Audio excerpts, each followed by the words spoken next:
This is the London FinTech Podcast, brought to you by your host, Mike Ballerman, bridging the worlds of suits and t-shirts, of finance and technology, bringing you insights, stories, and inspiration from the golden age of opportunity and innovation happening in London right now.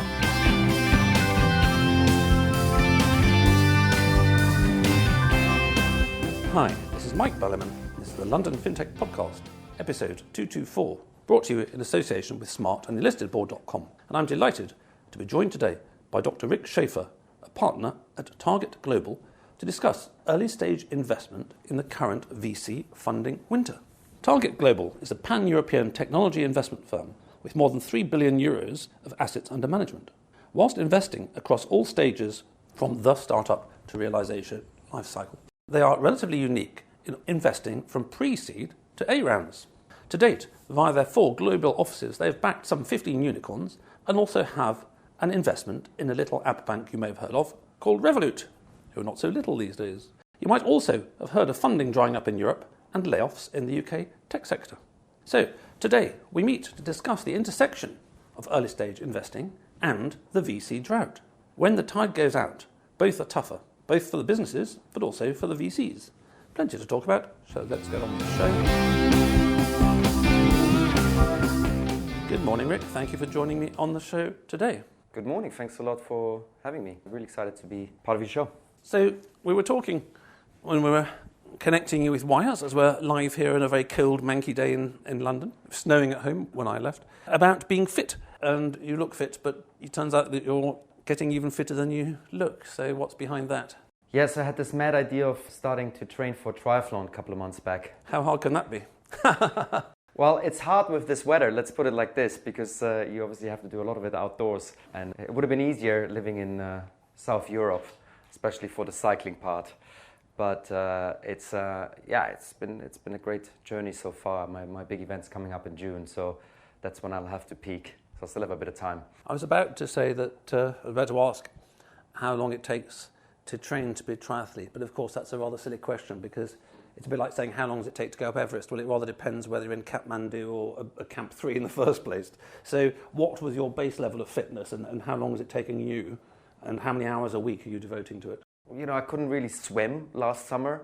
And I've never run more than 10K and I have an electric bike. Electric bike will make the triathlon much easier, actually, as long as nobody notices. As long as the battery lasts for the 180 kilometers I'm planning on doing. But, you know, with a good coach, you'll hopefully ramp up and get there. But I wasn't really particularly fit, or just like a baseline level of fitness. But it's been really interesting to see the kind of progression and, the kind of overall positive effects of putting some real thought into how to train and what to eat and how to change your lifestyle around it. Yes, and so how many hours a week are you doing then? Around 10 okay. At the moment, something like that.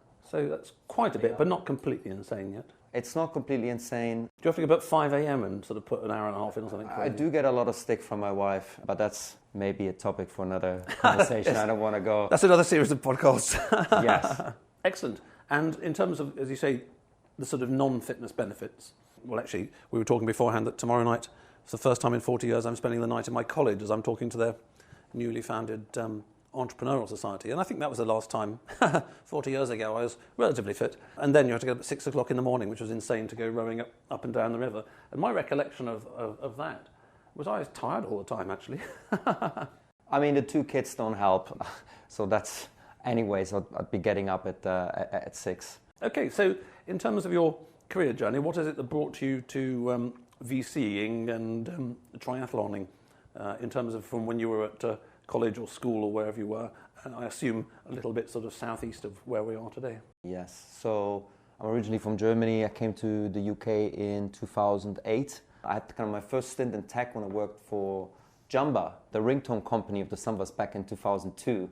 I think it was hire number 50 or so when they were still relatively small, so this kind of 2 years prior to their exit. But then I started my careers, a lot of people actually in VC in banking at a fantastic time, 2008, doing IBD, and kind of went through that whole financial crisis, which was interesting, maybe again, topic for another podcast. And, did that for a couple of years, left banking, and then helped start a business in the kind of film tech space, but also joined Seed Camp when they were relatively small in the third fund. And then kind of from then on, so over the last 10 years, I've just been investing in different capacities for different funds, but also trying to raise my own fund, and a lot as an angel, actually. And I'm with Target since 2019 when we launched our second early stage fund, and I co-managed the early stage fund here together with my colleague Shmuel, and we're currently investing out of our third fund. So I've obviously kind of now been investing for the last couple of years in what we define as early stage, is kind of anyway from pre-seed to A up to 50 million pre-money valuation. I see. And so we'll dive into the detail in a minute, but in terms of that journey from big co to small co via being an angel, I've the last year mentored a few folks who want to go from big co to angeling and being nice to founders, or putting money into founders and then being nice some days and not being nice depending on which way the wind's blowing. What do you think it was, looking back over the sort of 15 years, that was kind of most surprising to you about the small co world compared to your expectations at the outset when you were a big co person? I mean, obviously in a bigger company or organization, there's established processes, and it's a lot more institutionalized the way you do things. And there's also less opportunity to, in a way, be hands-on and do many things at once and therefore learn. It's more obviously kind of a predefined path, which suits some people, doesn't necessarily suit everyone.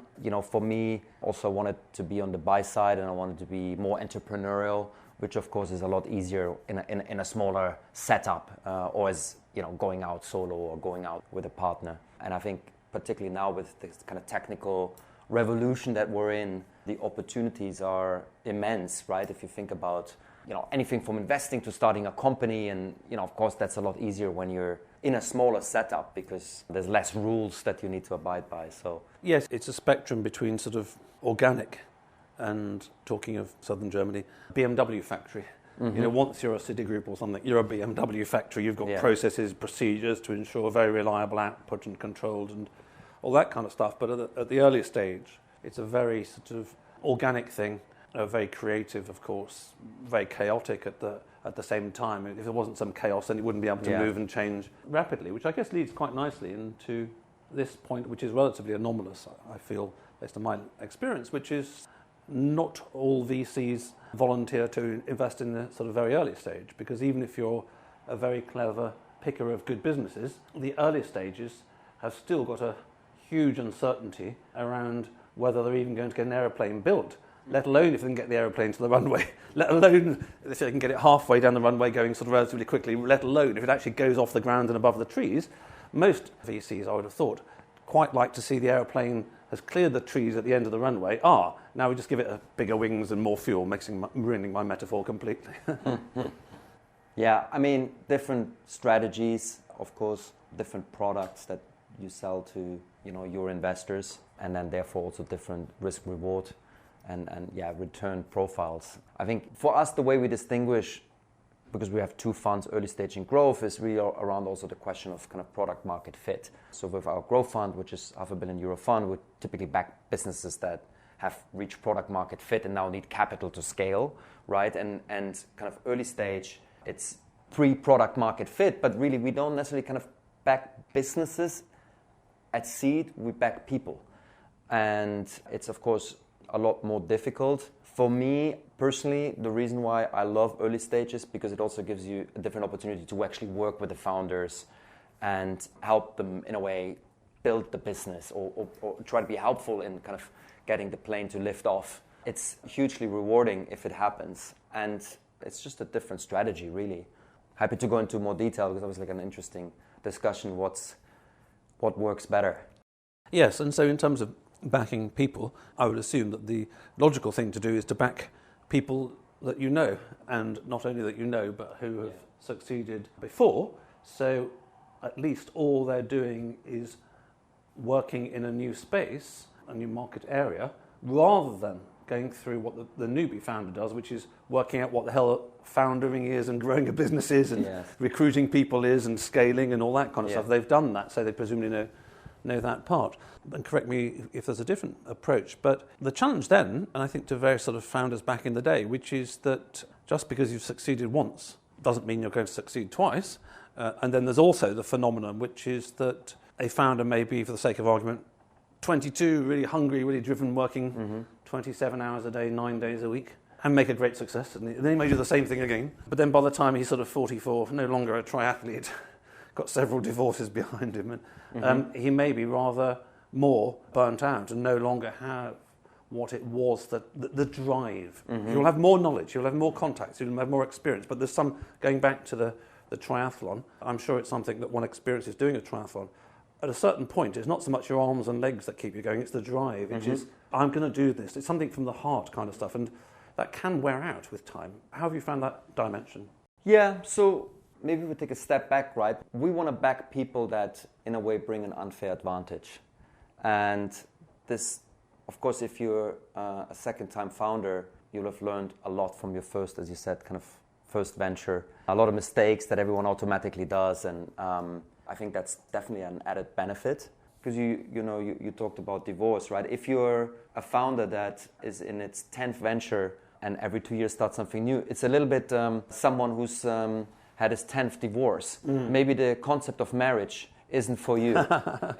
So I think there's a flag also on that end, right? The other extreme. And you touched a little bit on the person that's kind of maybe started something, it's been like hugely successful. In a way, I mean, we want to back people that have a vision and want to build a big sustainable business and then actually stay in those businesses, right? I mean, if you look at Chesky at Airbnb and a bunch of other kind of like big founders, they don't continuously start. I mean, Musk is an extreme in itself. Let me not talk about him, it's obviously, but generally big founders stay then in their company, they're public, and then they continue working there. But the founders we back, and you're right, we like to back people that we know. By the way, also that's the case for operators who've been number 2 or number 3 in a business that scaled. But often it's those founders that started a business successfully, but couldn't quite get there in getting it to a specific scale, unicorn, exit, etc., and maybe had a smaller exit, learned a lot on the way, and now started.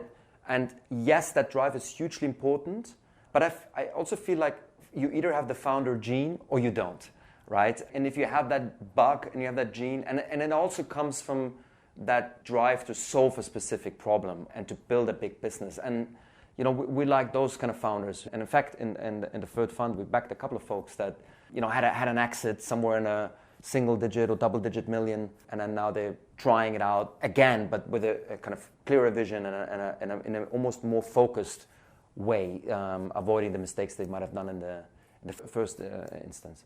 So using my sort of right brain metaphor, scribbling on the whiteboard, would it be true that kind of what you're saying is that you want some up-and-coming mountain climber? And we go back to, the 70s when plenty of the Himalayas hadn't been climbed. You get Doug Scott, for example, they climb some sort of 8,000-metre peaks, and then, then maybe Annapurna, and then you want one who's still trying to get higher and higher, as opposed to those mountaineers 20 years on, where they've done them all now. And you say a 7 or 8 figure, I mean, it sounds silly to the audience and it sounds silly to me, but 7 or 8 figures doesn't go that far these days if you're not careful on the tax and you get a little bit of that and all that. You can easily spend it on a house in London. It's not like one of the founders on the show a couple of years ago from America who'd founded 2 unicorns. One was listed, the other was a trade sale for over $1 billion. That gives you a few quid. Yes. So you're not hungry then. But it's often not about the money, right? I mean, how do you define success? Yeah. Is success just being rich and then you're bored? I find a lot of founders, they're actually in it not to become rich, but because they want to win. They want to build a big, sustainable business, right? By the way, the mountaineering analogy is, I think, a good one. Not necessarily for Everest. I think people are holding hands all the way up to the top at so many. But the others is a good analogy because it's a very lonely journey at times, right? And you need to have a lot of mental strength and be able to go through all of these kind of valleys and troughs to get there. So, yeah. Yes, I think it's a very good reminder. I mean, I was thinking of this only recently, actually, that in this kind of, quotes, neoliberal world, although neo to me seems to mean anti, it's not liberal, it's anti-liberal, and neoconservative is not a neoconservative, they're anti-conservative. But anyway, that's just a linguistic point. It's very easy, especially with inflation and prices and all that kind of thing, for people to get more and more focused on money aspect. But, as I'm sure you do, and being a bit older, I know people, even if they haven't got gazillions, they're retiring anyway. It's a driver when you're young in your career, when you're middle-aged, and I quite like more money, thank you very much, and you probably would too, because you can always spend it on something. But for those people that I've met over the decades who, quotes, have enough money and could retire now, the last thing they want to do is actually retire. Bridget and I were talking recently about what happens if we bought a lottery ticket and won $1 billion. Well, actually, that sounds quite nice. And actually, if we've got a lottery ticket, I'll definitely buy one with $1 billion because there's lots of things you can do. But the point is, we would start doing something. We go, okay, right, we've got a foundation now. Yeah. How are we going to improve the world? What are we going to change? We would be well-capitalized founders, but we set about trying to actually leave the world a better place when we go to our graves and meet the maker. And not just that. One of the prior guests on the show, I won't say which one, worked for a very large company for a lot of his life. And I was talking to him about the thing that Ozzy Osbourne said about retiring, which is when he came back at the age of 50, that's because he thought you retire from something, whereas it turns out you retire to something. And he didn't have a to go to. And this chap was telling me beforehand about the company he worked for, and plenty of people left with enough money at 60, 65. And he said a hell of a lot of them were dead within 5 years.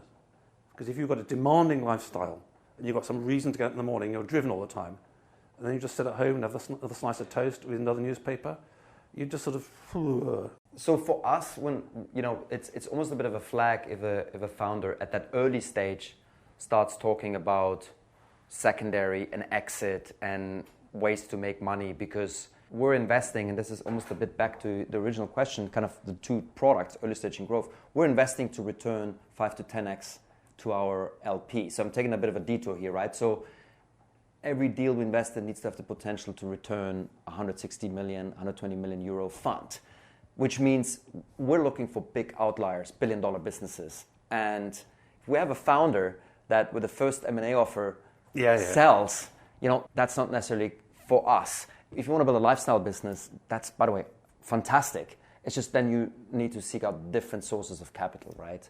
But yeah, I mean, typically we find, founders take a bit of secondary in the A or B, often because they're the least well-paid person in the company, and costs are going up, mortgages, etc. So it's totally fine to take a little bit money on the table, but yeah, you're out there to build a big company, not just to optimize your finances.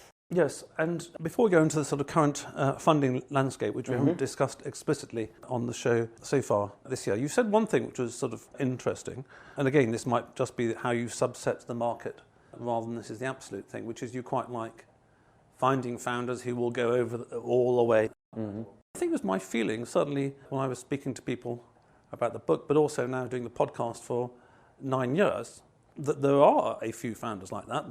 They are perhaps few and far between that can go the whole distance. But then also the other phenomenon I've observed are the what you might call stage 1, stage 2, stage 3 part of a rocket, like of a sort of Saturn V. There are founders who are very good at hyping the fuck out of something, and making a song and dance and getting media attention and getting people excited and, all that sort of, wow, smoke and mirrors and excitement, wow, really, you take something from 0 to 1, but that's really their USP, and they're not very good at going from 1 to 10, let alone from 10 to 100. So again, just using the Saturn V analogy, what is your experience of these kind of segmented founders who do the 0 to 1 stuff, who can do the Indian rope trick, who can get you from the floor to the ceiling with absolutely nothing, and then you're sort of suddenly on the floor, and then you've got the scale-uppy one, 1 to 10, and then you've kind of got the industrialization or the exponential phase going from 10 to 100 to 1,000. I mean, it's very hard to generalize. I think founders come in all kinds of flavors. In the earlier phases, it's important to be able to articulate the vision and be really good at storytelling and fundraising, right? Because you're not necessarily kind of raising on metrics, but more on you being able to, kind of bring people along on the journey and inspire them with a vision. Inspire them with a vision versus then from Series A onwards, you'll be more judged based on metrics, right? Now, I find the very good founders are able to do both and are kind of adaptive and learn. It's very hard. No one's born and knows everything. But, at the core, I mean, more important even than being able to, run on stage and cheer up 1,000 people and is, at the end of the day, what matters is, are you building a product that customers, care about and pay you or not? Are you solving a problem? Is the business good? I think that's really, in a way, it's our job to cut through the BS and really just see it in the fundament. This is a really good product, and is the product evolving? And is, of course, at pre-seed, there is no product, and it's just a team. So we need to kind of not fall in the trap of just judging people based on how articulate they are, or kind of. So then often the past experiences play a role. But at some stage, it's really how good's your product, and are people paying? Are you growing? Are people loving your product?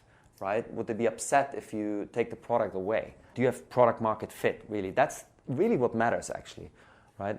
Yes, you remind me the other day, I think I was bored of watching woo-woo stuff on YouTube, or political stuff on YouTube, and I watched an interview with Peter Thiel, I think a few years ago, maybe it was on Dave Rubin's show or something. Mm-hmm. And in particular, I hadn't heard him talk before in detail about the early PayPal stuff. Oh, yeah. And all the ideas they went through there. I mean, one of them was to, he said we were talking about the fact we can replace central banks and we can have our own kind of currency, and all these kind of ideas were floating around before they ended up in the direction they were going at. And I'm sure he said something along the lines of, in tech, you don't need to worry about marketing. Now, obviously, this depends what type of tech you're in, because in some parts of fintech or ad tech or whatever, you do need marketing. But his point was was that the PayPal experience had been really focusing on product-led growth, I guess. On making a product that will kind of spread itself. And the bit of the story I hadn't particularly heard was they were just thrashing around with all these ideas, and they realised, I think it was something to do with the election cycle, they realised that they need to grow bloody quickly, because otherwise whoever was going to come in would stamp on them, and before you know it, the SEC or the banks does or whatever, they wouldn't be able to grow. So he said we realised that actually, rather than just trying to he didn't put it this way, but rather than try and pay a few politicians, which is the way in America to sort of defend them, as it were, the best thing they could do was grow. And they thought, well, how can we grow quickly? And then they came up with this idea of connecting emails and money, which hadn't been done before. So, he said, well, our metrics were something along the lines of, there were a dozen people in the office at the time, and then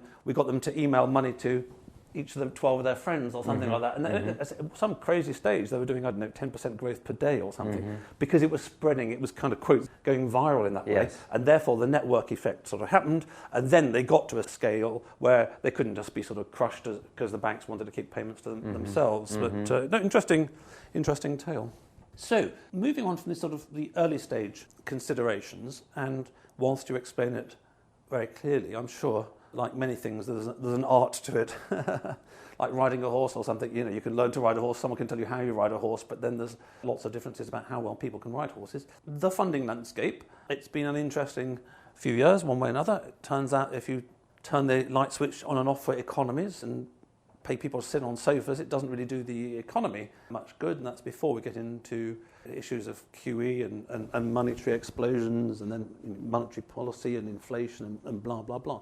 But a long story short, the overall context is that the economic outlook in Europe, one way or another, isn't ideal, that money is harder to come by than it was, and this feeds down into this thing that you can tell me and the audience more about, which is the so-called VC winter, that it's much harder to go and get money for your business, which then has knock-on impacts and people laying off techies and things like this in London. Yeah, so there's obviously lots of parts to your question. I wouldn't actually use the word VC winter personally, because I probably see more of a market correction in a way. If you look at kind of amounts of capital that are generally available from the institutional funds, and you compare that 2023 levels with even 5 years ago, there is still a lot of capital out there, and we're so significantly better off than we ever were in the past. Well, exactly. Just on that point, because I am very curious about this, because people get contacted by various other businesses who are cutting the price and all that kind of stuff. That's maybe because VCs can drive a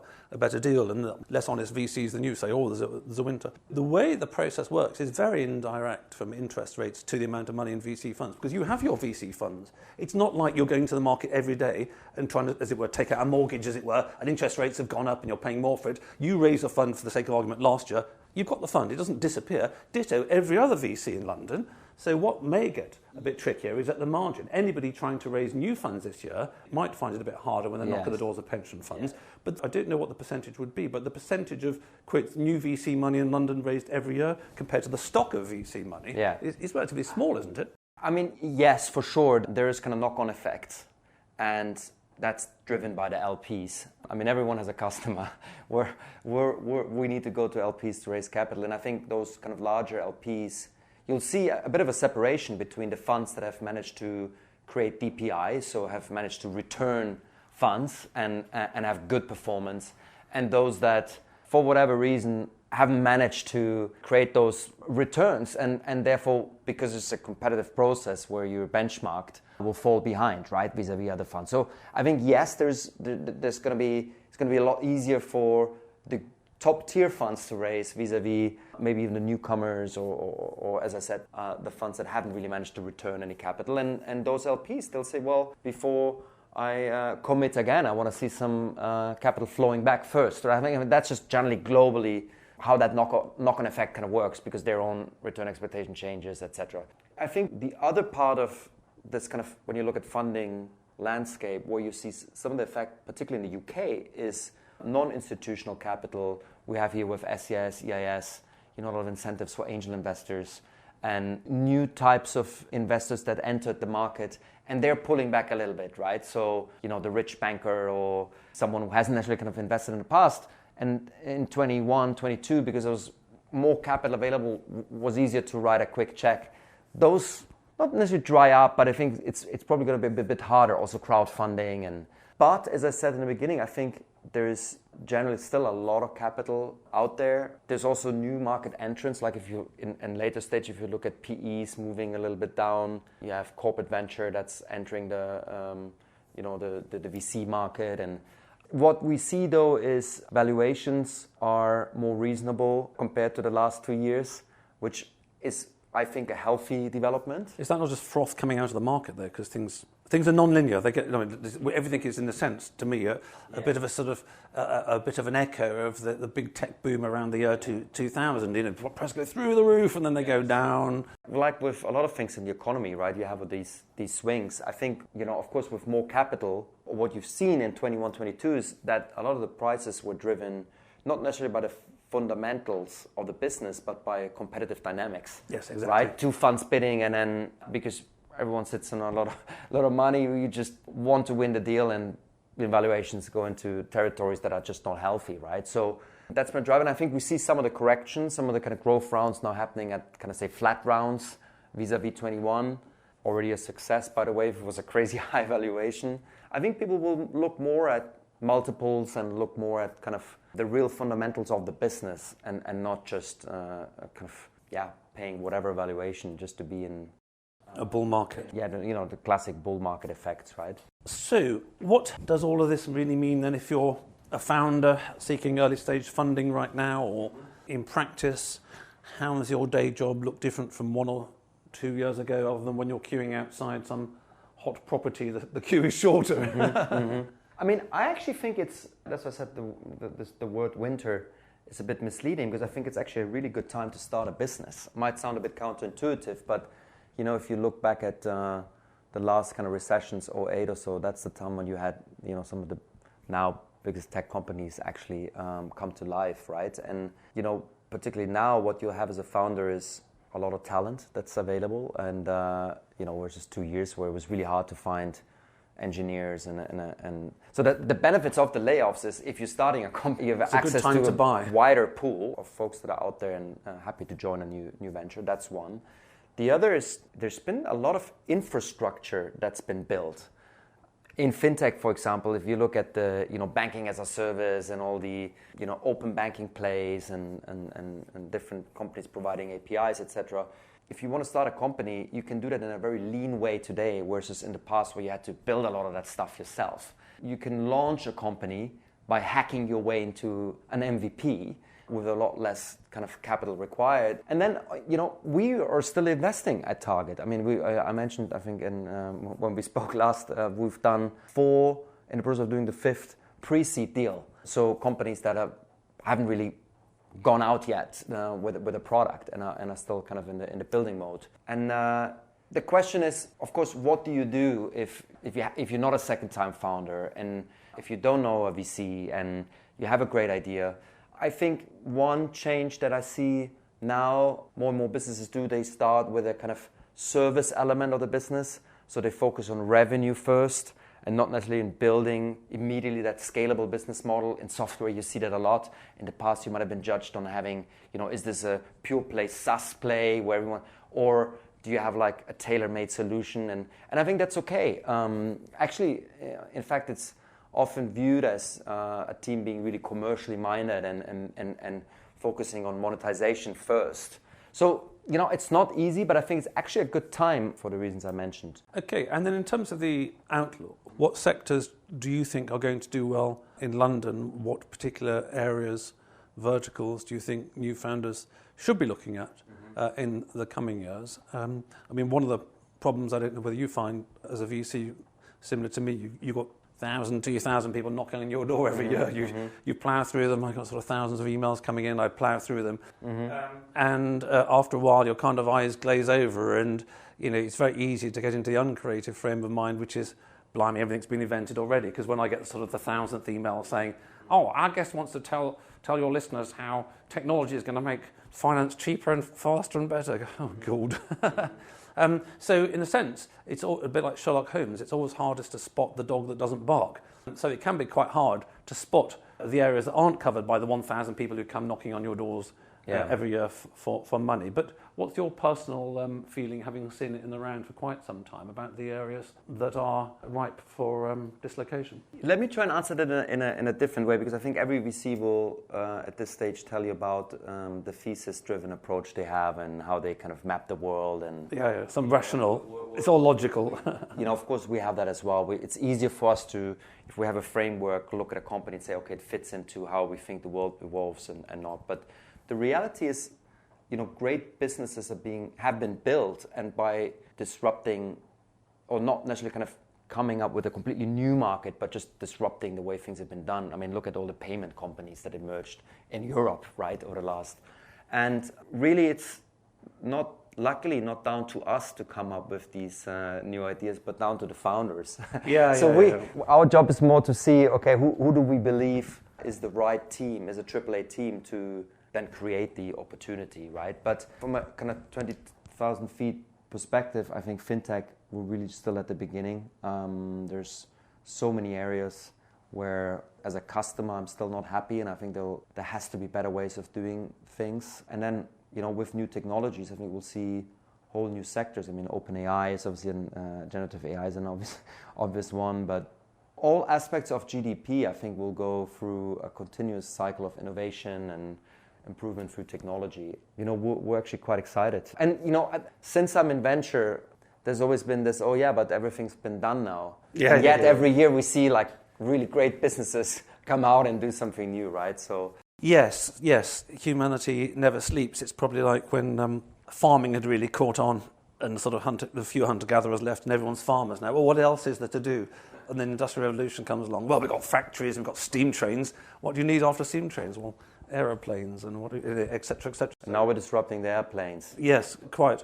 Yes, it's a good point that you make, of course, which is entirely paralleled in my life, which is that I don't have to think of the new stuff. I just have to plough through 1,000 bloody emails every 2 or 3 months and go, oh, wow, hey, that's a cool one. Oh, wow, I want them on the show. That's interesting. So it's much more the ability to sort of keep sifting through the silt and see the tiny bit of gold nugget. Or perhaps in your case, something that's got a bit of gold shining on one end is covered in rock in the other. And you think, well, actually, if these guys, talking about working with the early ones, if they guys focus on this part of this rock, it's going to go somewhere. From your perspective, that's a cool filter to have, which is, wow, is this a great product? Would I like to use that? Or that's something new and interesting? Because ultimately, that's what drives the success of a business, right? Which is back to what we talked before. Is this something that people will pay for and we'll see mass adoption? Exactly right. So before we wrap up the show, I'd like to thank all you listeners out there. I'd particularly like to thank those who are thinking about being new founders and who are looking out for what the problems are of the world and how they can amend them slightly or what new cool things they can do. I'd also like to thank my brand partners of the podcast. Smart is transforming pensions and retirement worldwide. Their leading-edge retirement tech platform propelled them success in the UK. Now they're operating on 4 continents and working with partners like Zurich and JP Morgan. Find out more at www.smart.co. The unlistedboard.com, your guide to entrepreneurial governance and how you can start making your board an engine of growth today. So, Rick, thank you for that very clear overview. You've mentioned Target once or twice, Target Global, but particularly from the perspective of focusing on your early stage. So maybe for completeness, you'd like to tell the listeners out there what Target Global is doing, what your funds are, and what you need to be even bigger and better than you are today. So, yeah, as I mentioned before, we're investing across the life cycle of a business, from inception all the way into growth. So we're pretty unique in that front, but also we're spread out across different geos with an office in Berlin and Tel Aviv and London and Spain. And so, I think we're a good local partner, and we've backed over 100 companies. So we have a good history of working with really, really top companies and founders. Which verticals? I mean, we invest across, I'd say, so we're quite agnostic, but I'd say we invest, typically we categorize our investment scopes into consumer, software, fintech and marketplaces. We've done a lot in digital health. We've done, across all kinds of, I'd say, scalable business models. So hardware a little bit less, but yeah, other than that, we're quite open, and with a kind of focus on Europe, opportunistically the MENA region, Middle East and Africa. And my message for anyone that's listening, if I can have a shameless plug here, is that if you are a founder that has started a business or wants to start a business, and you think you have that unfair advantage that we talked about in the beginning, because you come from a specific company or sector, or you're a repeat founder, or any other kind of reason why you'll be better than your competition, reach out to us. We're investing. We've done a bunch of deals over the last couple of months. We're, I think, 20% in on our third fund. So lots of firepower left in early stage, lots of firepower left in growth. And we'd love to talk to anyone that wants to reach out. Excellent. And I'm reminded when you say that, and I've forgotten who it was now, the VC that said we prefer to invest in straight lines rather than in dots. So from a founder's perspective, you may turn up and see a VC and there'll be no deal at that particular time. But if you see them every 6 months or whatever, then, let's say you've met me 4 times in the next 2 years, every 6 months, you've got some idea of my trajectory, how I'm coping with things and how the stories are changing. And I think that's one thing that the naive new founder can fail to see it as, which is that, oh no, I had a series of rejections. Yeah. You had a series of rejections now. Yeah. Maybe you will in 6 months, but maybe in 9 months, 3 of those VCs will actually be impressed about how you've carried on and the direction and trajectory. I mean, we're in a relationship business, and it's a very important part. I'm glad you mentioned that. Obviously, being rejected once doesn't mean, and who dares wins, and you have to be the brave and continue trying and reaching back out. And we get it wrong all the time. Our anti-portfolio is doing very well, and it's just part of investing. You cannot back every company that comes in, but because we have the benefit of having 2 funds, and also we can invest across different stages within each of the fund, we might say no at pre-seed, but yes at seed or at A, right? So it's definitely worth maintaining that relationship, sending updates, being proactive, and at the end of the day, nothing proves us more wrong than traction. Right, and really showing that kind of engagement or viral growth or whatever it is that's kind of relevant for your business. So glad you mentioned that. Yeah, very important.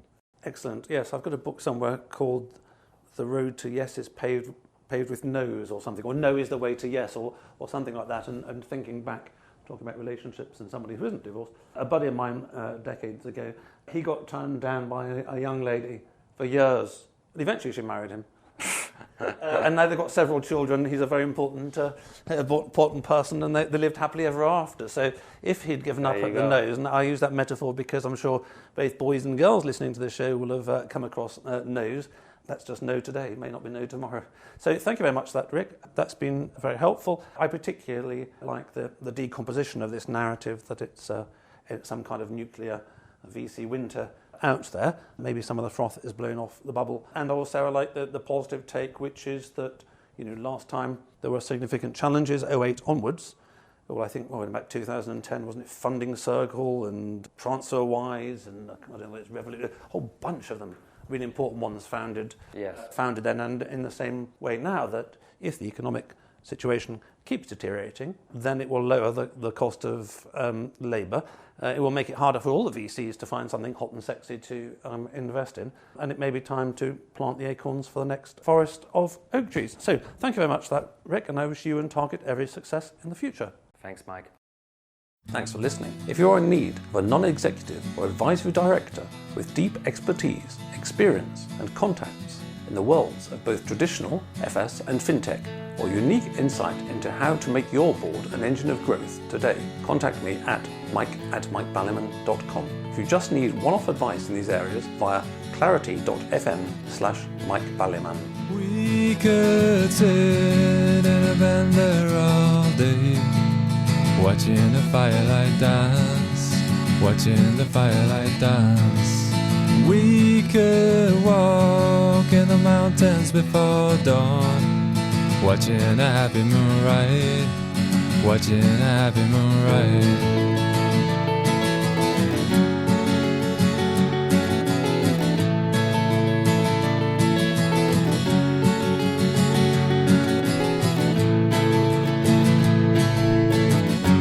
Come away from the city, with the tarmac so dead and the people so sad.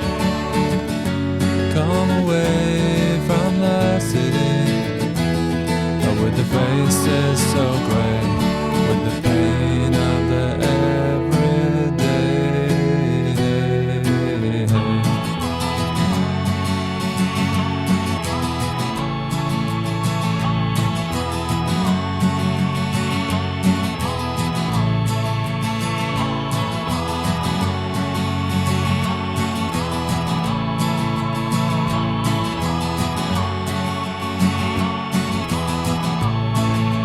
We are wild like the mountains and the trees. Can you see what I mean? Can you see what I mean? We fit in between the earth and the sky. Kiss the city goodbye, wave the city goodbye, wave the city goodbye. The city goodbye. Watch the firelight dance with me. Watch the firelight dance with me. Watch the firelight dance with me. Watch the firelight dance with me. Watch the firelight dance with me.